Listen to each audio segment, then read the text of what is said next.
We are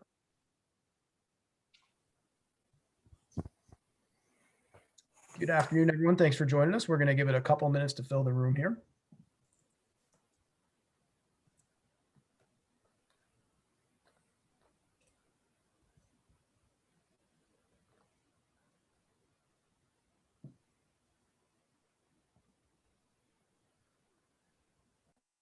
Good afternoon again, everyone. We're just going to give it a couple minutes, about another minute to fill the room here. Looks like we got a good crowd today.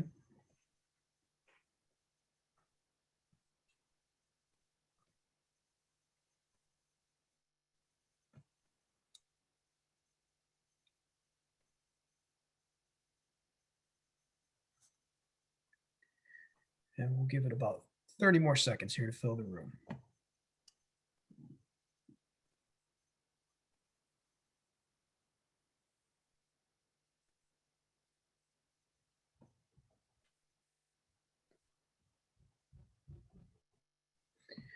Well, good afternoon again, everyone. Thanks for joining us once again for our weekly Wednesday webinar series. Today's webinar is on representation of gender in research and clinical contexts. My name is Brett Spitali. I'm the Vice President of Advancement here at the National Hemophilia Foundation. At any point during the webinar, if you would like to ask a question, please use the Q&A feature at the bottom of your screen. We have NHF staff members monitoring these questions, which we will pose to our presenters after the presentation.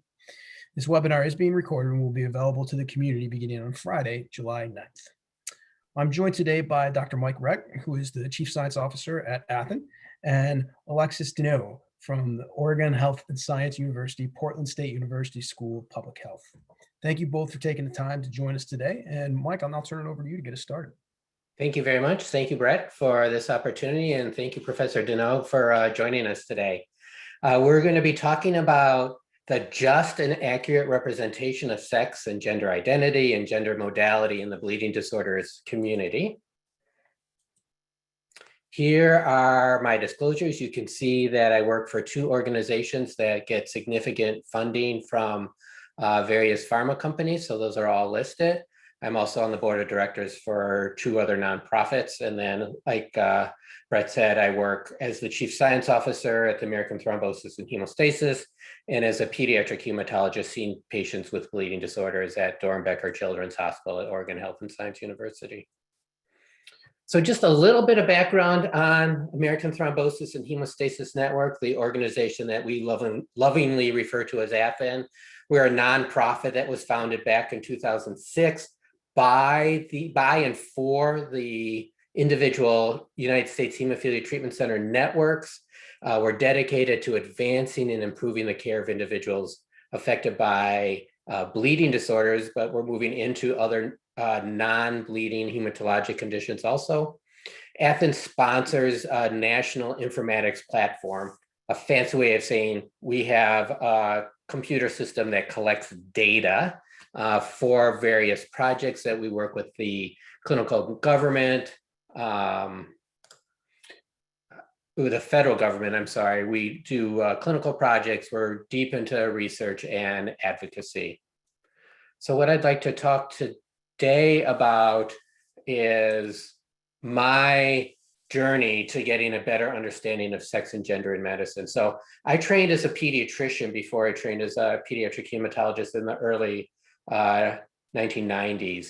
And as part of my training, I had the opportunity to attend the birth of many babies. So if a pregnancy was complicated, if they anticipated a baby might have some struggles at the time of birth, or after baby was born, if they had any struggles, they always had a pediatrician in the delivery room. And I had the ability to be that person in the delivery room to help with any kind of resuscitation that might be required to get a baby breathing and get their heart beating.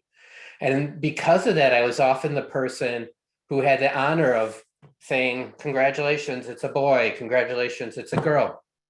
And in the hundreds of births that I attended, there were 2 times that I was not sure of the baby's sex after they were born. So move forward to my career as a clinician, pediatric hematologist and a clinical researcher. And whenever a person is registered as part of a hospital system or part of a clinical trial, basic demographics are collected. And you all know the kind of information that I'm talking about. We ask for your name, we ask for your date of birth, we ask where you live.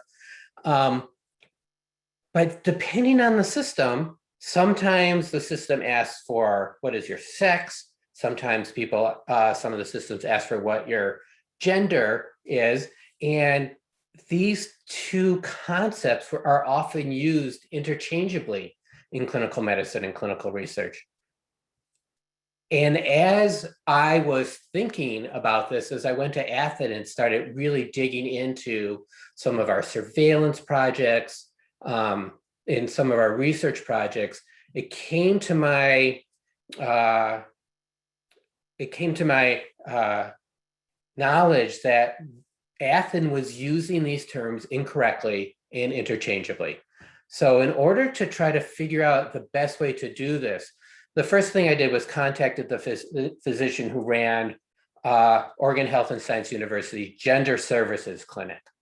She sent me to the social worker, and the social worker and I really had lots of in-depth discussion about what the difference between sex and gender is, and how sex and gender can and should be captured when thinking about clinical medicine and clinical research.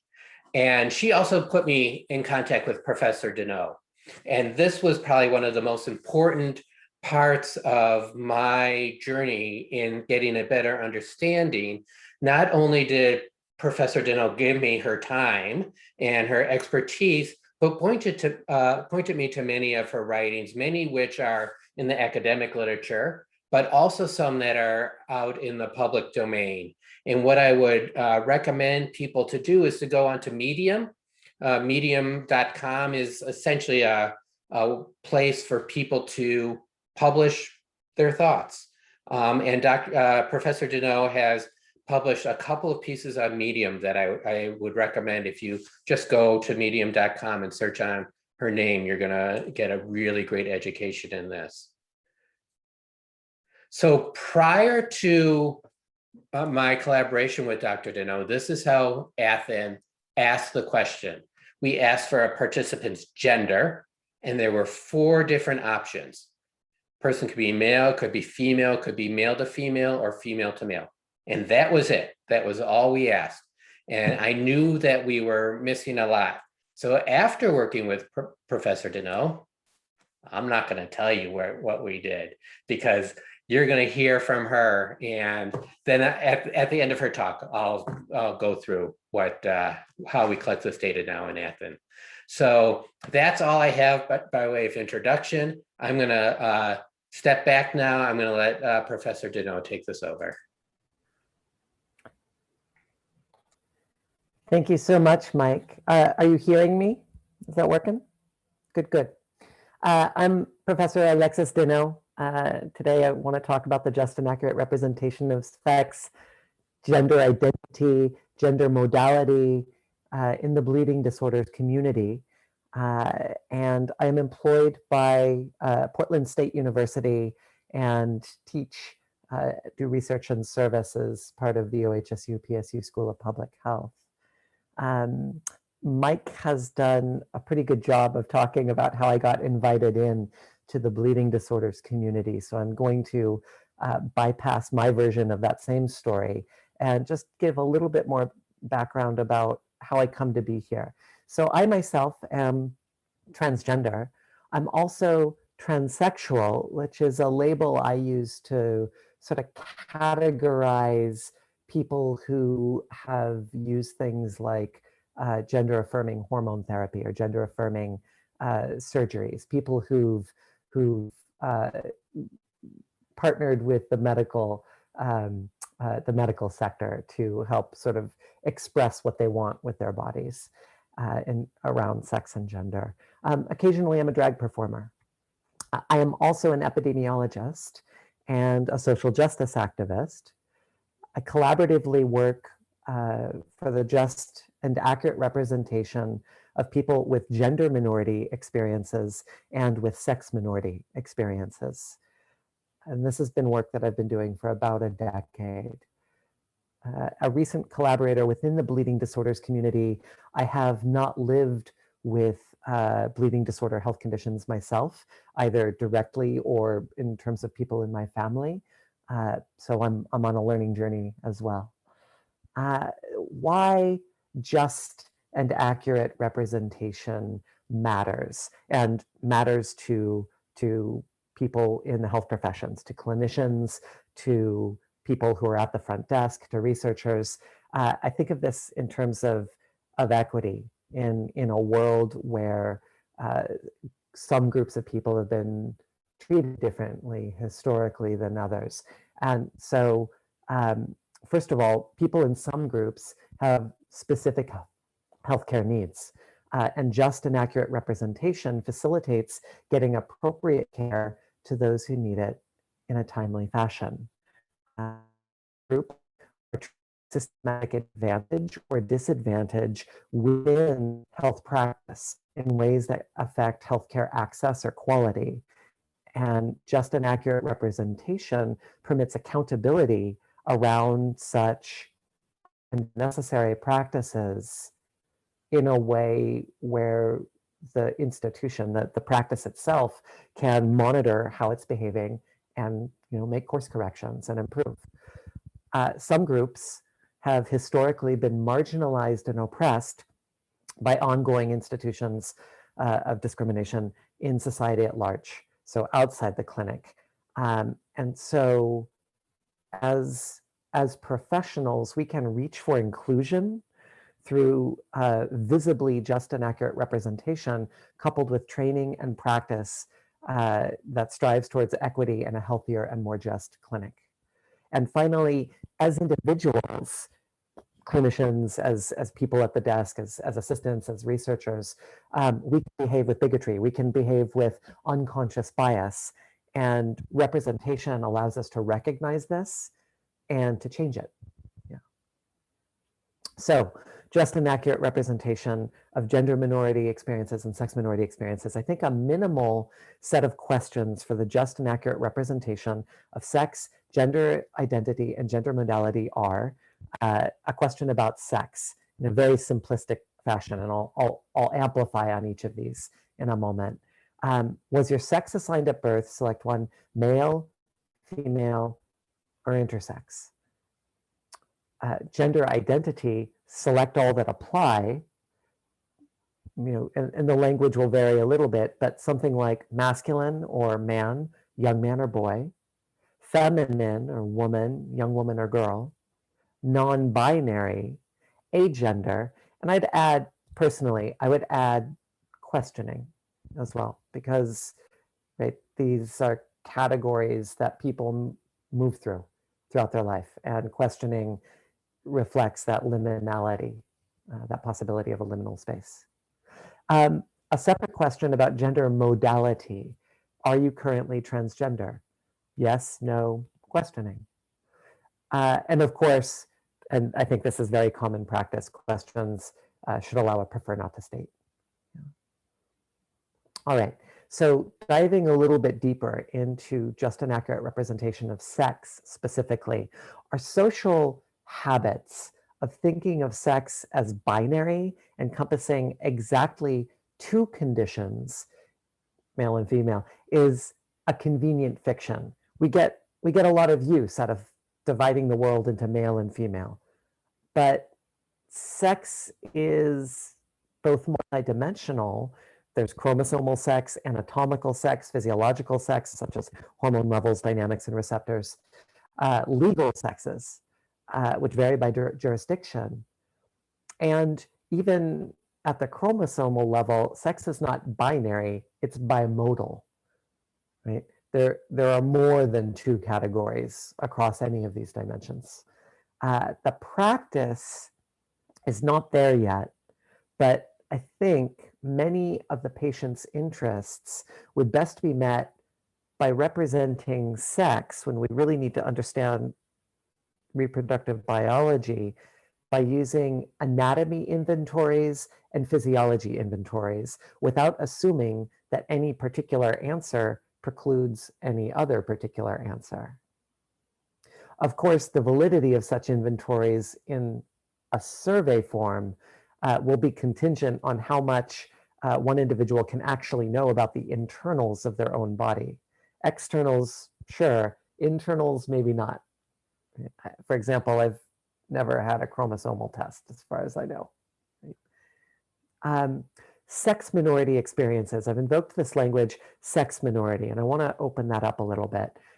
People with sex minority experiences are those whose bodies fall away from expectations that bodies fit neatly into one of two categories, female or male, with regard to sexual anatomy and physiology. And such experiences can include, for example, sex chromosomes, which are neither all XX nor XY. For example, XO or XYX, or mosaicisms of different sex chromosome patterns.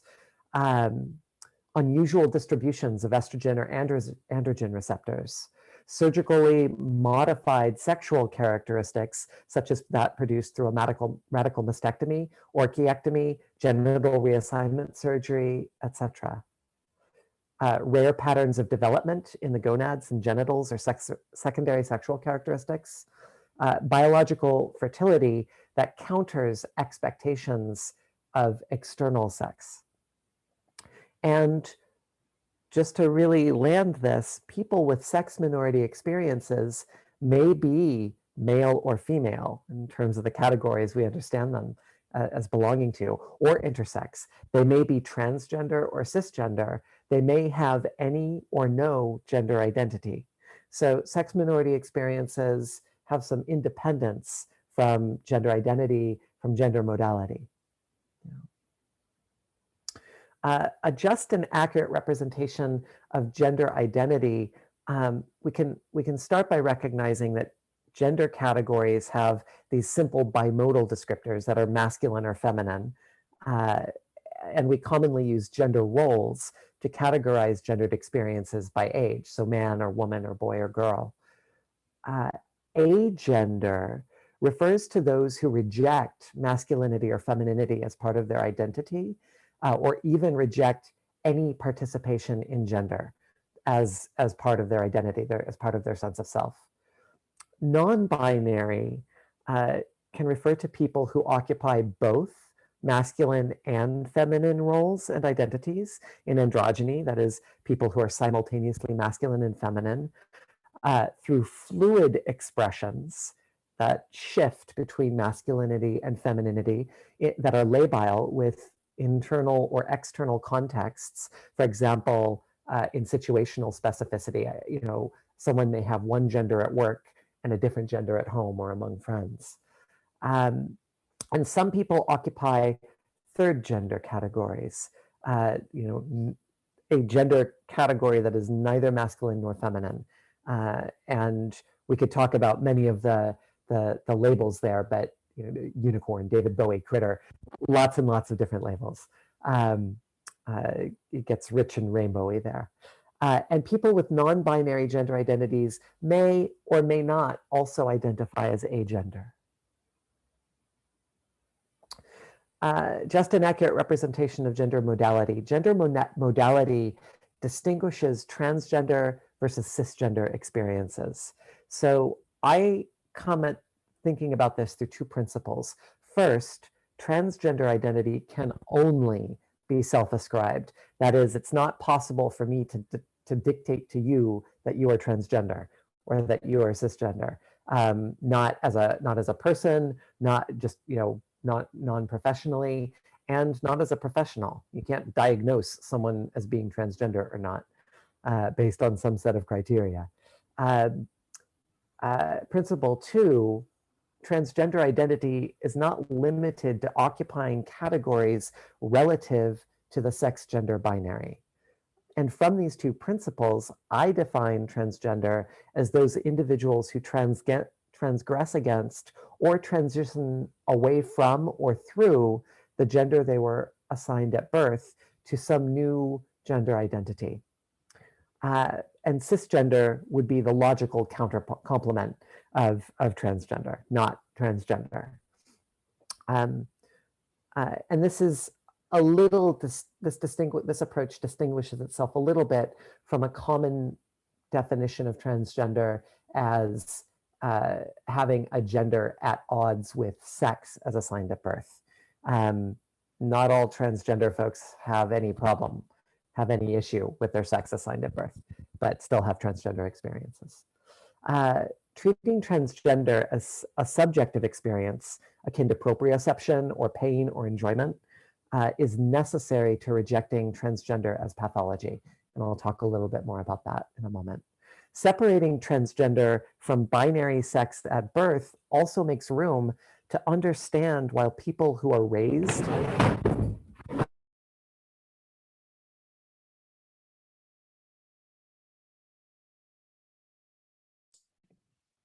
I think we lost you there, Alexis. I think we just might have lost Alexis when her picture fell. I think we did. That's a first for me for the Zoom world. Yeah, I'd have to agree with you there. Let me see if I can get her to dial back in here. Everyone can bear with us for just a second here. This is definitely an interesting topic and a great presentation. So bear with us just for a minute.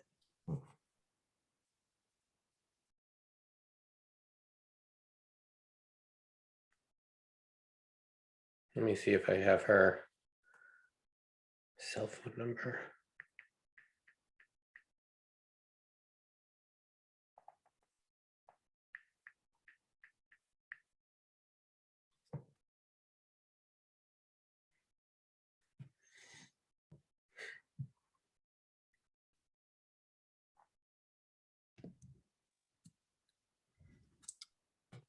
Hoping that wasn't anything too serious there. Yeah, well, we didn't have a, we're both in Portland and we didn't have a Earthquake. or a tsunami or anything that I'm aware of yet. So Were you able to text her, Mike? no, I don't have her cell phone. I'll ping her right now. Just bear with us 1 minute, folks. Sorry about that, people.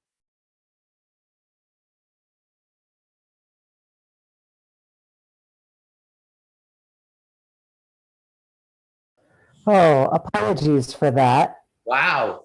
That was a really spectacular cat assault on my presentation. If you'll give me 30 seconds, I will be able to get my my presentation notes back up. We were having a discussion, Mike and I, before the meeting started about cat people versus dog people, and I must concede that I just provided strong evidence in favor of the dog lovers in the house, though the cat lovers will also appreciate the expression of will just exhibited by my animal. No, we're still here, and we were a little bit worried it was something more serious than a cat assault. So that's Yeah, I said, Alexis, we're both in Portland and I didn't feel an earthquake. So I'm not sure exactly what it was.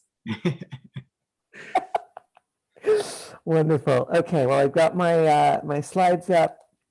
So here we are, back at gender modality. Just that last point again, separating transgender from binary sex at birth also makes room to understand why people raised agender or non-binary may not identify as transgender, right? That you may have individuals with gender minority experiences, nevertheless transgender because that's how they came up, though that's not the only reason why someone who is agender or non-binary may identify as cisgender. Moving on. Gender minority experiences. So this category gender minority includes those whose gender identity is neither cisgender man or young man or boy, nor cisgender woman or young woman or girl. And these include transgender people, people with agender identities, and people with non-binary gender identities. Yeah. So why this matters. The sex gender binary is a problem. It's useful, but it's a problem. The validity of both population health research and clinical practice in the service of patients' needs suffer when sex and gender are both treated as the same thing And this sex gender thing is treated as having only two categories. The result is that health experiences affected by social roles and their performance, gender, are sometimes falsely attributed instead to chromosomes, reproductive organs, or other biological differences in sex. And health experiences rooted in aspects of sexual biology are sometimes falsely attributed to differences in gendered behavior or social roles. Sex and gender both drive health experiences, but the dimensions of neither are perfectly captured by binary categories. Second part of why this is important is the erasure of gender minority and sex minority people. Gender minority persons and sex minority persons have been programmatically excluded from representation in both epidemiology and the clinic. For example, what are gender minority persons' admission rates to your own hospitals and clinics? What health inequities are between categories of gender minority and gender majority persons in your clinics and hospitals? How many sex minority persons exist in the US or in Maine or in Kansas City? Current narratives by right-wing pundits and politicians proclaim and demand the non-existence of gender, assigned, performed, and contested social roles, and the ontological primacy of binary sex. We have statistics from many kinds of experience, statistics that inform our interventions, both medically and in terms of policy, but usually not for gender minority or sex minority persons. Why this matters even more so, there's a pattern that I refer to as the pathologization of difference. Researchers and clinicians have enacted harm of gender minority persons and sex minority persons by treating gender minority experiences and sex minority experiences as pathological. The orientation towards pathologization of difference for gender minority persons and sex minority persons is perhaps captured by the question, why do gender minority or sex minority populations have worse health than gender minority populations? And also by the statement, being a gender minority is a risk factor for disease.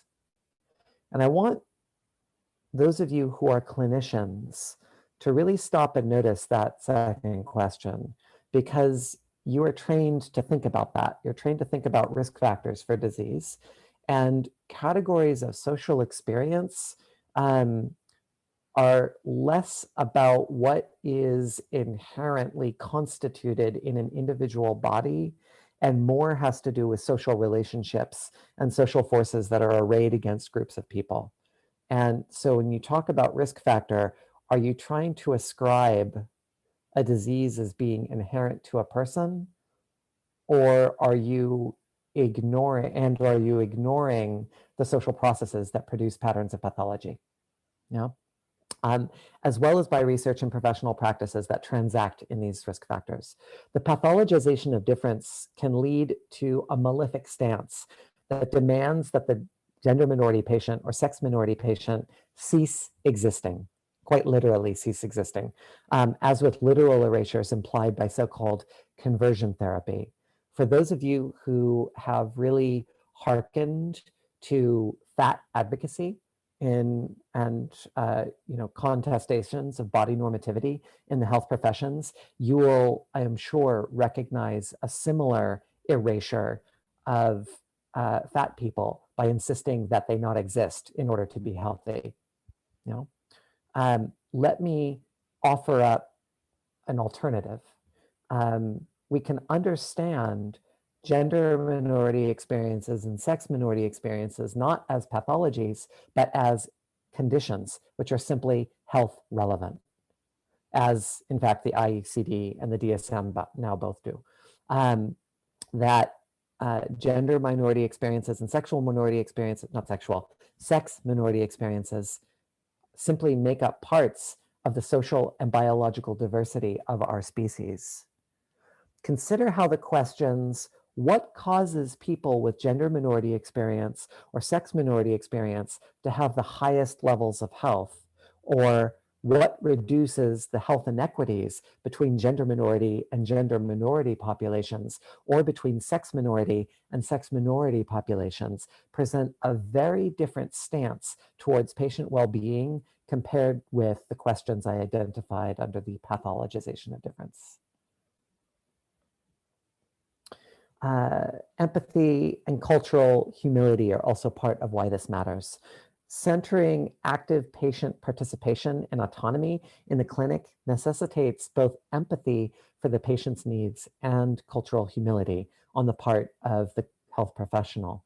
Empathy is requisite both for valuing and understanding patients' immediate and long-term health and healthcare needs, but also for a good relationship with a provider in a clinical context, and for researchers also. At the same time, the provider's cultural humility in recognizing the limits of their own knowledge of the patient's experiences, right? Providers have genders, providers have sexes, providers have experiences of gender modality. So whether that's minority or majority experience. So that means this humility is a necessary part of a good faith invitation to share in decision-making and in expertise around healthcare. Because our sexual biology is so socially laden with meaning, and because our gender experiences are for so many people central to our immediate conceptions of self, we must strive for inclusion of gender minority persons and sex minority persons who have been systematically excluded from representation. We have to go above and beyond. Yeah. Equity and sanctioned ignorance also play a role in why this matters. We expect inequities between gender minority populations and gender majority populations' health, and between sex minority populations' health relative to sex majority population health, because gender minority persons and sex minority persons have to educate our providers about our bodies and our genders while in clinical settings. For those of you who occupy cisgender experience, right, who are just gender normative and sex normative, could you imagine going to the doctor and having to explain the shape of your genitalia, or having to explain why your reproductive options are different than one might expect by looking at you, right? You haven't. And yet, for those of us who occupy the minority experiences, that's just routine care, right?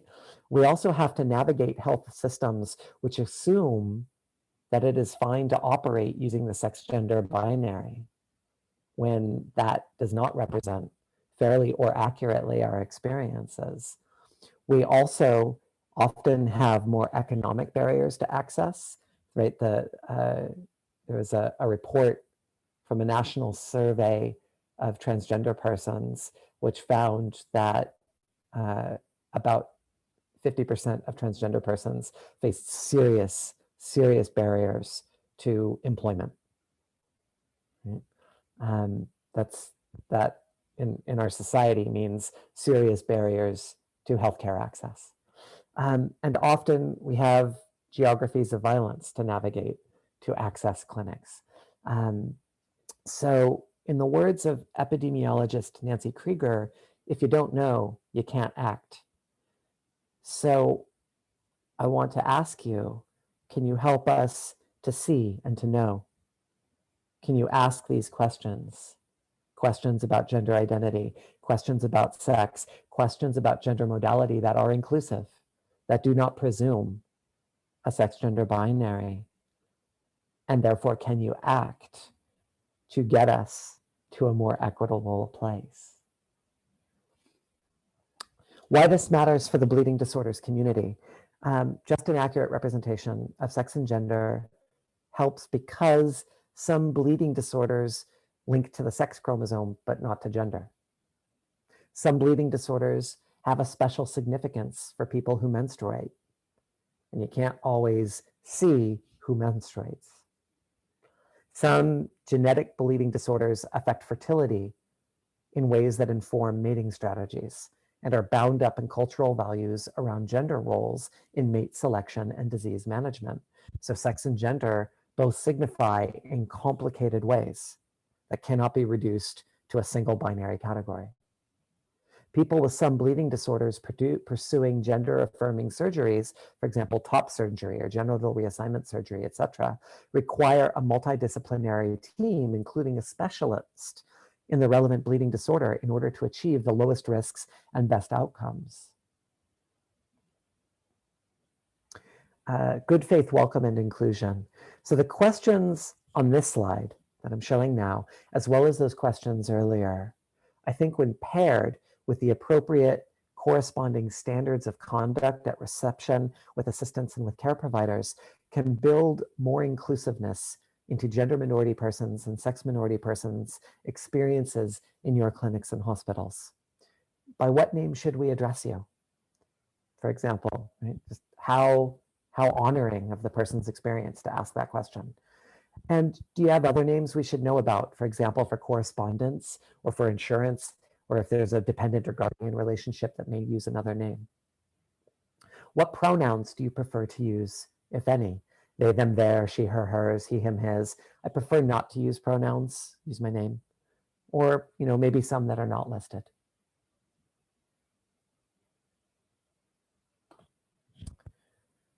So I'm talking about culture change, right? I'm talking about not just recognizing that there's some problems with the sex gender binary, but that we can envision a better world and we can take steps to make that world. So implementing the kinds of questions that I'm advocating for and that Athen has adopted will invite pushback. Some cisgender and binary gender persons will not see the point, or even may respond, with some activation, some exercising. Can't you tell? Can't you just tell by looking at me? Some gender minority and some sex minority persons will prefer to remain anonymous. Some people, again, will become exercised. You should permit discomfort. That's the entry price to making a more just society. Those of you, especially in the last year, where we've been doing so much work on anti-racism, will recognize the importance of allowing us to hold and accept our discomforts. Developing response matrices of scripted answers, guiding people having these kinds of reactions back to the points, back to the meaning of our intentions will help. We try to make space for everyone. People of different sexes, genders, or gender modalities are treated differently when they should not be, and this helps us be accountable. Right? We can point out, once verboten to ask a patient whether one had female sexual partners and whether one had male sexual partners also. And yet resistance to such questions has diminished. And these questions are now commonplace or routine in clinics. And I think we can make routine questions about sex, gender identity, and gender modality the new normal. And to conclude, sex, gender identity, and gender modality are somewhat dependent and somewhat independent categories of experience that are socially patterned with respect to inclusion, celebration, and discrimination. Experiences of sex, gender identity, and gender modality are more complicated than can be captured by a single question with a binary outcome. The usefulness of these broad categories, and they are broad categories, male, female, intersex, masculine, feminine, agender, non-binary, transgender, cisgender, they're limited. But when we add questioning, not listed, and prefer not to state categories, they form a minimum of just representation that we should strive to use in representing who we are as researchers, care providers, and patients. And with that, I thank you all for spending some time with me and my cat, and I'll hand the mic back over. Thank you so much, Mike. I think there was a couple of slides that you wanted to share right now. I'm gonna bring those back up. Hold on one second. Where'd they go? Oh, here. Alexis, I'm gonna jump the line in questions for a second. And before I go on to my finishing slides, I do want to ask you two questions. The first is more of like, give me your thoughts about what just happened in the world. The second is a little bit bigger question, a little bit more of a thought experiment. What do you think about these two young women from different African nations who qualified for the Olympics and then were disqualified because of a blood test that showed that their natural testosterone levels were too high? Yeah, it's a fetishization of the sex gender binary. Yeah. The sex division in sports is, it serves a purpose, and that purpose comes with its own baggage. You know, some of you may recall Lance Armstrong, right? The bicyclist. Lance Armstrong's physiology is unusual. Leaving aside questions of doping and all that, Lance Armstrong has you know, a VO2 max and a metabolism that is way outside the quote norms, right? And so, which norms do we divide by and why? Yeah. Right. Yeah. You know, I've had conversations with athletes, with people organizing athletic events, and I think that there probably are reasons to divide people in competition categories. For example, in the fighting world, you see people in various fighting sports, you see people divided by weight categories, right? And there may be other categories that are useful to divide people by. Yeah, it's complex and it's multidimensional. Yeah. Thanks. So One that's my more thought there. question before I go on to finish my last couple of slides. We're hearing a lot in the news right now about critical race theory. Yes. And again, like your point about some of the television pundits and politicians dismissing the discussion about gender, we're seeing almost that same thing with critical race theory. How do you tie together sex, gender, race as a way we should be looking at the world? Yeah. Well, this is really interesting. So I guess, you know, I'm in America, I'm an American, I'm in America, and I think most of us here are, maybe. I don't want to presume. We may have people who are from other countries here. We may have people who are currently in other countries here. And, but in American society, there is so much emphasis on the individual and on viewing the world through the lens of the individual. And there's lots of reasons for that. And there's lots of good that comes out of that. But we also start doing harm when we forget that groups of people also exist and that power is structured for and against different groups of people. Last night, I was sitting with a friend and we were watching an episode of a TV series called For All Mankind, which is an alternative history about the space race. And there was a very dramatic moment where there was a catastrophe on a launch pad. And in this episode, and there was a lot of sort of investigation of the political meaning of that process. And there was a political investigation, not just a technical investigation, kind of echoing the Challenger disaster for those of us who remember that. And some characters in the show are homosexual, right? A lesbian woman who's an astronaut and a man who's in a supporting role at NASA who's gay, and they're married or they're dating, and that's the show to hide, that they give the world to hide their sexuality, and it relates to the witch hunt that the president, not the witch hunt, that political hunt that the president is ordering.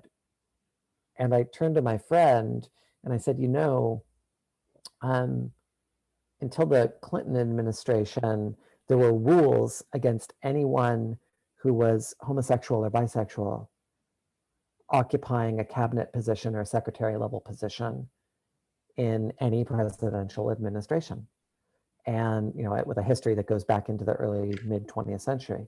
And that meant that when the executive branch of our nation was, regulating and was interpreting laws like Title IX, there was no one who was queer in terms of being a sexual minority present to represent the interests, the lived experience and interests informing the decision-making policies, or decision-making process around those policies, produced by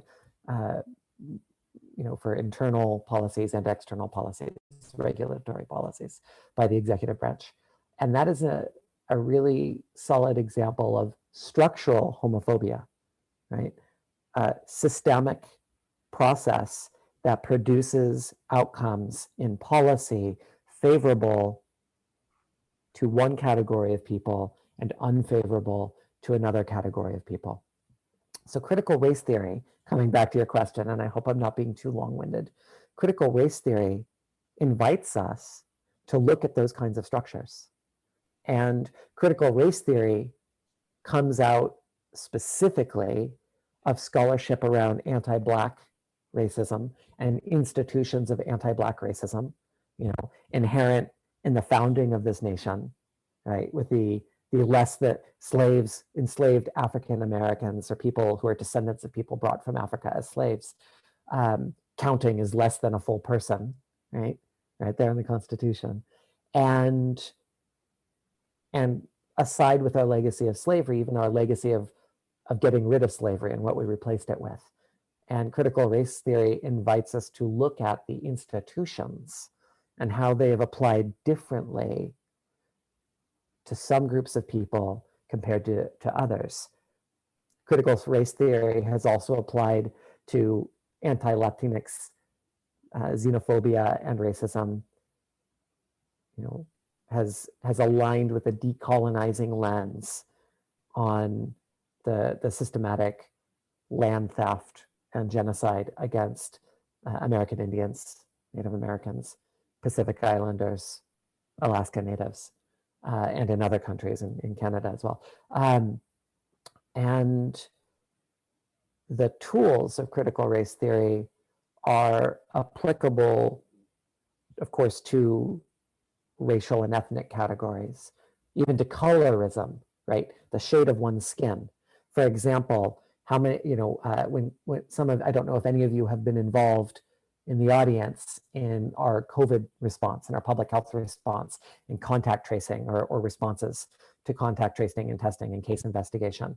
But, one of the questions of how do I know I have COVID, right? One of the signs is your face and lips are turning blue. Well, whose faces and lips turn blue, right? People with skin like mine do that. People with skin that is much darker are never in their life going to turn blue. And so that is an institutional colorism when we rely on that as a primary sign and we communicate that to people. Hey, if you're experiencing this, right, that's a big sign. Boy, that's institutional racism, and it has consequences for the health of people, right? So critical race theory is important for helping us understand where we failed as a society historically and how that history carries forward to the present day and into our future, and really how we can use our understanding of that history as a tool to get to a better future. I see it as really important in my own anti-racist work, and those tools are also important for understanding the other isms, right? Sexism, right? In the binaristic sense, right? Why hasn't the ERA, the Equal Rights Amendment, passed? Homophobia, transphobia, queerphobia, xenophobia, urban rural, right? Systemic preferences, the making invisible of people with various forms of disability. Yeah. Thank you. That was a wonderful answer and lots to chew on. So I'm just going to pull us back to the topic and then hopefully open this up for more questions. So just to review, this is what Athens had for their gender demographic questions before. I'm now calling things before Dinno and after Dinno at Athens. So this is what we had before, and this is what we have now. We've gone to the select one for what was your sex assigned at birth, male, female, or intersex. For the gender identity question, we're again asking select all that apply and using the exact same framing that Professor Dinno went through in her discussion. And then we are asking the question if an individual identifies as transgender, and you get to select one of those also. So that's where we landed. This has been rolled out through all of Athens projects except community counts, which is the project we have with the CDC, the surveillance of complications of hemophilia, bleeding, and clotting disorders with the CDC, where we have to follow federal guidelines. So we have much fewer options, and there is a single question: what is your sex? What is your gender in the community counts project? So why are these important? There's nothing that I can add that Alexis hasn't talked about already. So really, I think when it comes to me, it's this idea that we have to strive for inclusion, and we have to see and listen to the people in front of us and recognize that change of both conscious and unconscious bias within the medical community is important and something that we should be working towards. So that's the end of our talk. Brett, I'd like to open it up to any questions people might have. Yeah, we do have several that came in. I'm going to try to get to some of them here. I was going to save this for the last question, but I think it's kind of appropriate to start off with. And the question is, obviously, we will need a culture change, which will require time and resources and so much more. What is one thing all of us could start doing today to move to a better future? That's a big question. It's a lot to unpack there, but I think it's worthy of the conversation. Alexis, you want to grab that one? One thing we can do today to make a better culture. Well, in the professional context, I would say, recognize that sex and gender are different things and start treating them differently. They both matter for health. They matter in different ways. They matter in ways that interact.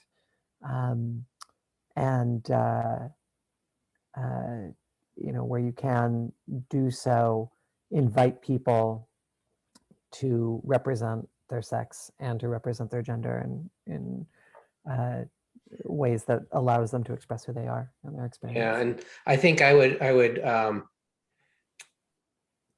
would totally agree with that. And if I were to say, what is the one thing, the one word would be see, listen. I guess that's two words. See, listen. Appreciate. Yeah, appreciate. No, that's great. Thank you for that. Another question that came in. Bear with me on this one. What are better ways to talk about inheritance of bleeding disorders, knowing they are typically described as sex-linked, with pedigrees visually guiding people to understand how they get passed on, but in typically highly gendered ways? This is an incredibly important question, and I've explored this with many of our genetic counselors who are in our field. If you look at a pedigree, you have squares representing male and circles representing female and nothing else. There's nothing else in the genetic counselor, geneticist lexicon or way of representing family histories other than male and female. The idea that hemophilia, which is inherited by a variant on the X chromosome, has been historically been described as sex-linked. I think a better way to do that would be to talk about it being X linked or sex chromosome linked. But even sex chromosome, there's some fraughtness to that also. Yeah, sex, it's really interesting what we imbue sex with, like sex hormones, right? Every human being has estrogen, progesterone, and testosterone, right? So calling estrogens or estrogen and progesterone, female sex hormones, or testosterone, male sex hormone, is an interesting distortion of the reality of these hormones. And they also perform, these hormones perform functions which are unrelated to reproductive biology, right? They perform functions in cognition, in memory, in language, in metabolism, and all over the body. And yet there's this rush to interpret them as a part of the sex gender binary. Yeah. Great, thank you. I have a couple more questions that come in, and I know we're coming up against the hour here, but I appreciate your time, Mike and Alexis. But we hear about the difference between not support or not condoning racism versus being anti-racist. Is there an equivalent for sex and gender? Yeah, I mean, the way I think of it, right? Nobody wants to be a bigot. Nobody wants to be labeled a bigot, right? That's no fun. Right? That's no good. But the issue is that we don't change society by being aware that